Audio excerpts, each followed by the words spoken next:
ለምን ውስኪ አይጨመርላችሁም? አንዳንዱ ላይም እኮ ከውሃም አልፎ ጠላም ይሰጣቸዋል እኮ ወተትም የሚሰጣቸው እኮ ማስቀረስ ስችል ነው እንጂ ክልሉ ላይ እስኪገባ ከፋኖ ካለበት ቦታ እስኪገባ እኮ እየደፈረ እየወደመ እየገደለ ነው ይመጣው። ይህን ሞራል 500 ሰራዊት ቢላክብህ እኮ ይህ ሁኔታ በዚህ ሁኔታ በጠላት ልክ ፋኖ አቋሙን ካስተካከለ በጠላት ልክ ፋኖ እርምጃውን ካስተካከለ እኮ 500 ሰራዊት ባንዴ ቢሄድብህ በእርግጠኝነት 200 300 መንገድ ላይ ጠፍቶ ነው የሚቀሩ። ኋላ ላይ እኮ ከመኪና እየዘለለ ሲሞት ነው የሞተው ነው የሚበዛ። እዚህ የአማራ ሁኔታ የአማራ ፋኖ የአማራ አርሶ አደር እኮ ከሚበለው ከሚመገበው ቀንሶ ለፋኖ የሚሰጥ ነፃነቱን በመፈለግ ነው። ልጆቼ ተራቡ ብሎ ነው እንጂ ወይም ደግሞ ከዛ ጋር አማራ ከሌትም ተፈናቅለው ወሎ ላይም ሸዋ ላይም ጎጃም ላይም ለተፈናቀሉት መስጠት አቅቶት አይደለም። ነገር ግን ለነሱ በመስጠት ምንም የሚመጣ ለውጥ የለም። አንድያችን ፋኖ ታግሎ ነፃ ካወጣን በኋላ ዘለቄታዊ ሰላምን ለማግኘት ነው የአማራ አርሶ አደር የሚያደርገው።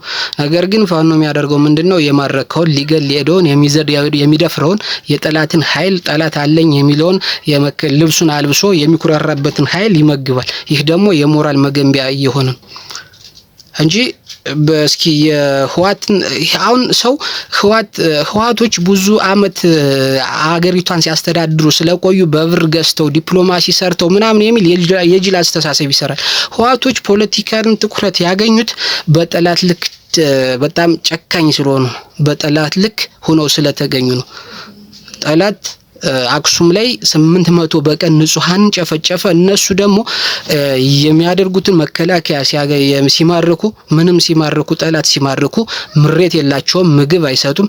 ኢቭን ውሃ ጠምቶት እያቃሰተ ቀርጸው ለሚዲያ መልቀቃቸው በአለም ሚዲያ ትኩረትን እንዲያገኙ አድርጓል። በአለም ሚዲያ የዓለም ዲፕሎማቶች የዓለም ፖለቲከኞች ትኩረት እንዲሰጧቸውና ለምን ይሄን አደረጉ ሲባል መንግስት በድሮን በምንም ስለሚገል ንጹሃንን ስለሚጨፈጭፍ ነው ብለው የአክሱምን ማስረጃ ያቀርቡ ነበር።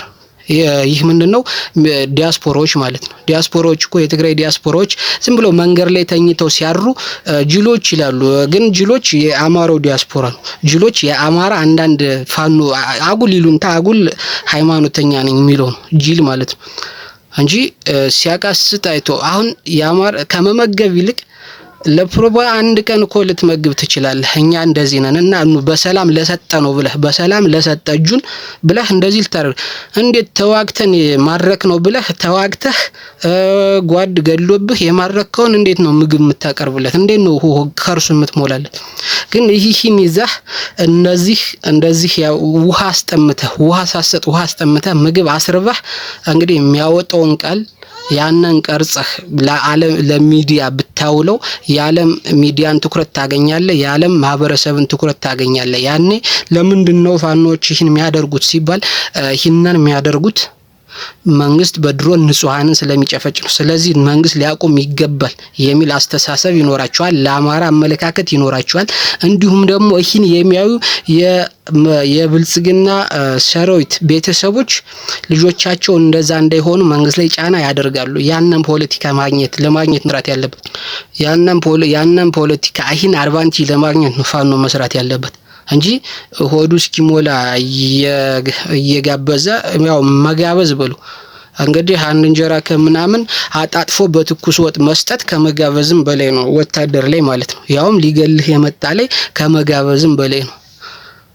ለምን ውስኪ አይጨመርላችሁም? አንዳንዱ ላይም እኮ ከውሃም አልፎ ጠላም ይሰጣቸዋል እኮ ወተትም የሚሰጣቸው እኮ በጣም የሚገርመው ማለት ነው።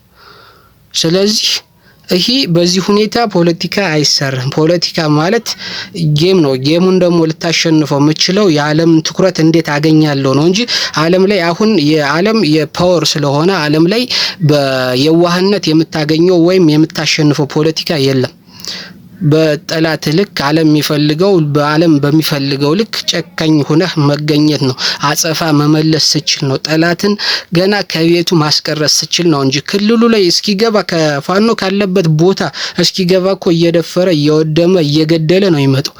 ይህን ሞራል ያገኘው ደግሞ እንደዚህ አርጌ ልሂድ ወዲያው ከእንትን ካሉ ቢጀን ሰጣለው ቀለባለው የሚል አመለካከት ነው ፋኖ አፕሎድ እያደረገ ያሉ የብልጽግና ሰራዊት አድማ ብተናል ሚሊሻል።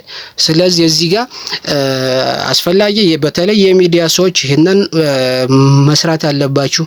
በተለይ ውሃ፣ ምግብ የተራበውን መርጣችሁ በደንብ ማውራት ያልቻለውን መርጣችሁ ቀርጻችሁ ለሚዲያ መዋልና የዓለምን ሚዲያ ትኩረት፣ የዓለምን ፖለቲካ፣ የዓለምን ዲፕሎማት ትኩረት መሳብ አለበት። ይህ ካልተደረገ መቼም የፋኖ ትግል ዙሮ አማራን ነው የሚወረው። እንግዲህ 10 አመት 20 አመት ስንት ህዝብ ሙቶ አሁን 50 ሚሊዮን የነበረው በ15 ሚሊዮን እና በ10 ሚሊዮን ቀንሶ ሊያሸንፍ ይችላል። ነገር ግን ይህ ሳይደርስ ማሸነፍ እየተቻለ ይህ ሁሉ ያለ አግባብ መስዋዕትነት ለምን ይከፈላል?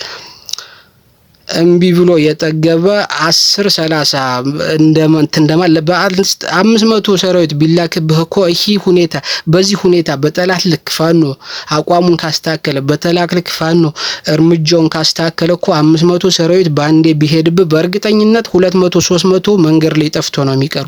ህዋት ላይ እኮ ከመኪና እየዘለለ ሲሞት ነው የሞተው ነው የሚበዛ። በብልጽግና በህዋት ጦርነት ጊዜ ከመኪና እየዘለለ ለሽንት ቤት ብሎ እየቀርቶ ለማምለጥ ሲሮጥ በመከላከያ የተመተው መከላከያ ብዙ ነው። ይህ ምንድነው? እነሱ ከሚያሳዩት እርምጃ አንፃር ነው። ያም እነሱ ካሳዩት እርምጃ አንፃርም ደግሞ ባጭር ጊዜ መቀሌን ሁሉንም አክሱምን መልሶ መቆጣጠር ችሎ መከላከያን ከመቀሌ ማስወጣት ችሏል። እንዲሁም ወደ ከማን ጋር ነው ከሞተ ጋር ከዱቄት ጋር ነው መነደራደር ሲል የነበረውን ትዕቢተኛ አንቀው ፕሪቶሪያ ወስደው ለመደራደር በቅቷል።